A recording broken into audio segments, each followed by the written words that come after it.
बिहार में शिक्षा विभाग भगवान भरोसे है, तभी तो बका के एक उर्दू स्कूल को एक हिंदी टीचर के भरोसे छोड़ दिया गया है। ये रिपोर्ट देखिए।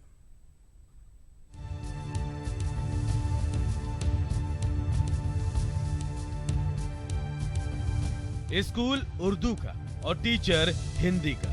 जी हाँ, यह बिहार के उस शिक्षा विभाग की लाचारी है जिसे कभी शिक्षा का गढ़ माना जाता था। बगहा के डुमवलिया में मौजूद उर्दू स्कूल में 200 बच्चों ने उर्दू पढ़ने के लिए दाखिला लिया, लेकिन विडंबना देखिए, इस स्कूल में एक भी उर्दू का टीचर नहीं है। इन सभी बच्चों को एक हिंदी टीचर के भरोसे छोड़ दिया गया।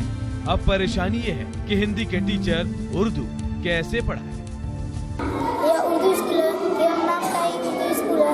यहाँ पे सर नहीं है, इसलिए उर्दू पढ़ाई नहीं होता है। एक ही सर है, वो अभी उर्दू नहीं पढ़ाते हैं। हमारे स्कूल में एक ही शिक्षक है जो सिर्फ हिंदी, अंग्रेजी और गणित ये सब पढ़ाते हैं और उर्दू सर नहीं है, इसलिए हमारे स्कूल में उर्दू पढ़ाई नहीं हो पाती है। और सरकार से हम यह विनती करेंगे कि हमारे स्कूल में उर्दू शिक्षक भेजे। और हमारे स्कूल में 2 सालों से किताब नहीं मिल रही है और किताब भी बंटवाई। ये स्कूल शहर के बीचों बीच हाकिमों के इलाके में है, लेकिन इसके बाद भी स्कूल पर हुक्मरानों की नजरें इनायत नहीं हो पाई। विभाग सब जानकर भी खामोश बैठा है और तो और 2 साल से स्कूल को किताबें भी मुहैया नहीं कराई गई, जबकि टीचर लगातार खत लिखकर सरकार से गुहार लगाते रहे। ये उर्दू विद्यालय है, लेकिन यहाँ उर्दू के शिक्षक नहीं है। मैं सामान्य शिक्षक हूँ, मैं कैसे बच्चों को संभाल पाऊँ, कैसे उर्दू पढ़ाऊँ। सबसे दुख की बात यह है कि इस विद्यालय में 2 वर्षों से पुस्तक नहीं मिली है। बच्चे बिना पुस्तक के से बोर्ड के सहारे पढ़ते हैं और मैं अकेले 1 से 5 कक्षा में कैसे बोर्ड पर भी संभाल पाऊंगा।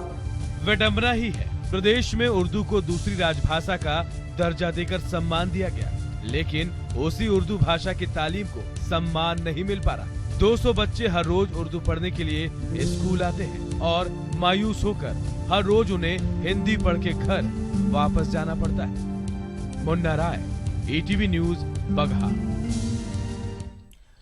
भभुआ में BA पार्ट 2 की परीक्षा देकर पटेल कॉलेज से घर जा रही विवाहिता को मनचलों ने छेड़ दिया। 5 की संख्या में मनचलों ने चलती बाइक से साड़ी खींची, जिससे विवाहिता नीचे गिर गई और उसका साड़ी भी फट गया।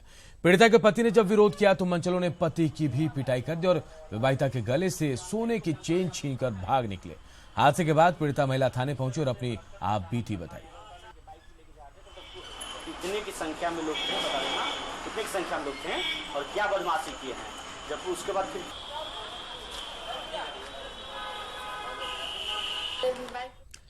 सिवान के पचरुखी थाना क्षेत्र के मल्लूपुर गांव में आज जवान का शव पहुंचते ही पूरे गांव में मातम पसर गया।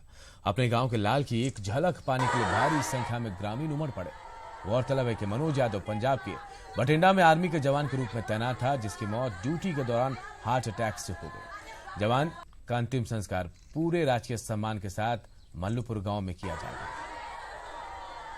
तो सिवान के पचरुखी थाना क्षेत्र के मल्लूपुर गांव में आज जवान का शव पहुंचते ही पूरे गांव में मातमी सन्नाटा पसर गया। गांव के एक लाल की झलक पाने के लिए पूरे गांव ही नहीं, आसपास के गांव के लोग भी इकट्ठा हो गए। मनोज यादव जिस गांव का रहने वाला था, पंजाब के बठिंडा में आर्मी के जवान के रूप में तैनात था और मनोज की मौत ड्यूटी के दौरान हार्ट अटैक से हो गई थी। अब ये बताया जा रहा है कि जवान का अंतिम संस्कार पूरे राजकीय सम्मान के साथ मल्लूपुर गांव में ही किया जाएगा।